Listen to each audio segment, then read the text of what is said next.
நான் இந்துவாக இருக்க விரும்பும் காரணங்கள், கடவுளே இல்லை என்று சொன்னாலும் குற்றவாளி என்று சொல்லாத மதம். இன்றைய தினத்தில் இத்தனை மணிக்கோ அல்லது தினமுமோ கோயிலுக்கு சென்றே ஆக வேண்டும் என்று வலியுறுத்தாத புனித மதம் எம் இந்து மதம், நம் இந்து மதம். காசிக்கோ ராமேஸ்வரத்திற்கோ சென்றே ஆக வேண்டும், புனித பயணம் செய்தே ஆக வேண்டும் என்று கட்டளை இடாத மதம் எம் இந்து மதம், நம் இந்து மதம். இந்து மதத்தின் புத்தகத்தின் படிதான் வாழ்க்கையை நடத்த வேண்டும் என்று ஒருபோதும் கூறாத மதம். மத குறியீடுகளை அணிந்தாக வேண்டும் என்று வரையறை செய்யாத மதம். தாம் அணிவதை தவிர மற்றவரையும் அணியச் செய்ய மத போதனை செய்யாத மதம் எம் இந்து மதம், நம் இந்து மதம்.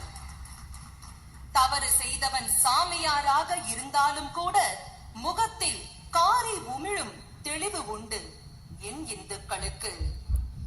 இயற்கையாய் தோன்றியவற்றில் இழி பிறவி என்று ஏதுமே இல்லை. மரமும் கடவுள், மண்ணும் கடவுள், கல்லும் கடவுள், காற்றும் கடவுள், குரங்கும் கடவுள், நாயும் கடவுள், பன்றையும் கடவுள், நீரும் கடவுள், நீரும் கடவுள், நானும் கடவுள்.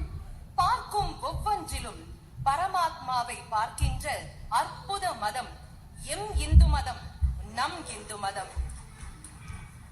எண்ணிலடங்கா வேதங்களை கொடுக்கும் மதம், 12 திருமுறைகள், பிரமாதமான பிரபந்தம், பெண் ஆசையை ஒழிக்க ராமாயணம், மண் ஆசையை ஒழிக்க மகாபாரதம், கடமையின் முக்கியத்துவத்தை உணர்த்த பாகவதம், அரசியலுக்கு அர்த்த சாஸ்திரம், மருத்துவத்திற்கு சித்தா ஆயுர்வேதம், கல்விக்கு வேத கணிதம், உடல் நன்மைக்கு யோக சாஸ்திரம், கட்டுமானத்திற்கு வாஸ்து சாஸ்திரம், விண்ணியலுக்கு கோள் கணிதம் என்று நம் பிறப்பு முதல் இறப்பு வரை அல்ல இவ்வுலகின் பிறப்பு முதல் இறுதி வரை வழிவகுத்த உன்னத மதம் எம் இந்து மதம், நம் இந்து மதம்.